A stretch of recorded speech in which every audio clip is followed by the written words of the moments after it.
বছরের শুরুতে এই কথাগুলো অবশ্যই মনে রাখুন, দেখবেন আপনার মন ভালো হয়ে যাবে। প্রশংসা তুমি যত ইচ্ছে করো, কিন্তু কাউকে অপমান ভেবেচিন্তে করো, কারণ অপমান হলো সেই ঋণ যা সুযোগ পেলে সবাই সুদ সমেত ফেরত দেয়।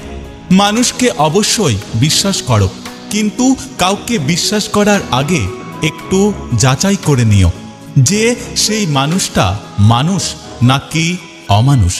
মিথ্যে কথা বলার জন্য তীক্ষ্ণ বুদ্ধি এবং প্রখর স্মৃতিশক্তির প্রয়োজন হয়, এবং সত্য কথা বলার জন্য শুধু সততার প্রয়োজন হয়।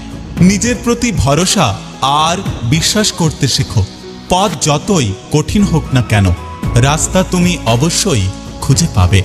খারাপ ব্যক্তিদের সাথে বন্ধুত্ব এবং শত্রুতা কোনোটাই করা উচিত নয়, কারণ কয়লা গরম হলে হাত এবং দেহকে পুড়িয়ে দেয়, আর শীতল হলে কালি লাগিয়ে দেয়। জীবন নামের অচেনা গলিতে অনেকটা পথ চলার পর তুমি বুঝতে পারবে যে এই জীবনে কেউ কারণ নয়, এমনকি অন্ধকারে তোমার ছায়াও তোমার সাথে থাকবে না।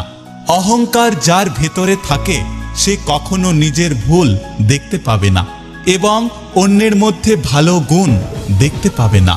রক্তের সম্পর্ক আর আত্মার সম্পর্ক এখন প্রায় বিলুপ্তির পথে। এখন একমাত্র স্বার্থের সম্পর্ক জমজমাট। উচিত কথা বললে মুখ কালো, আর সবাইকে তেল মেরে চলতে পারলে বর্তমান সমাজে তুমি অনেক ভালো।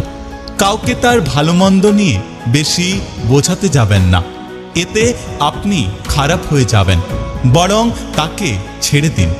সে যখন ঠকবে বা বিপদে পড়বে তখন সে এমনি এমনি আপনার মূল্য বুঝতে পারবে।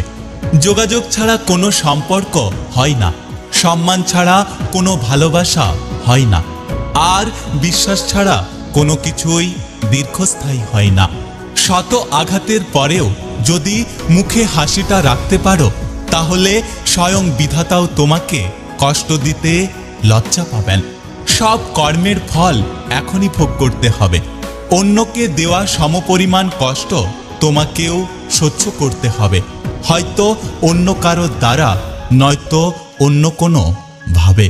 হারিয়ে যাওয়া সূর্যকে 12 ঘন্টা পর ফিরে পাওয়া যায়, কিন্তু হারিয়ে যাওয়া বিশ্বাসকে সারা জীবন অপেক্ষা করলেও কখনো ফিরে পাওয়া যায় না। সত্য কখনো দাবি করে না যে আমি সত্য, কিন্তু মিথ্যা সবসময় দাবি করে যে কেবল আমি সত্য। অতীত ভেবে লাভ নেই, কারণ সেটা হারিয়ে গেছে। যদি ভাবতেই হয় তাহলে বর্তমান নিয়ে ভাবো, কারণ পুরো ভবিষ্যৎ তোমার বর্তমানের ওপর নির্ভর করছে। যদি ভিডিওটি ভালো লাগে পাশে থাকবেন, আর হ্যাঁ, নিজের খেয়াল অবশ্যই রাখবেন। দেখা হচ্ছে পরের ভিডিওতে, ততক্ষণ সুস্থ থাকবেন। Take care.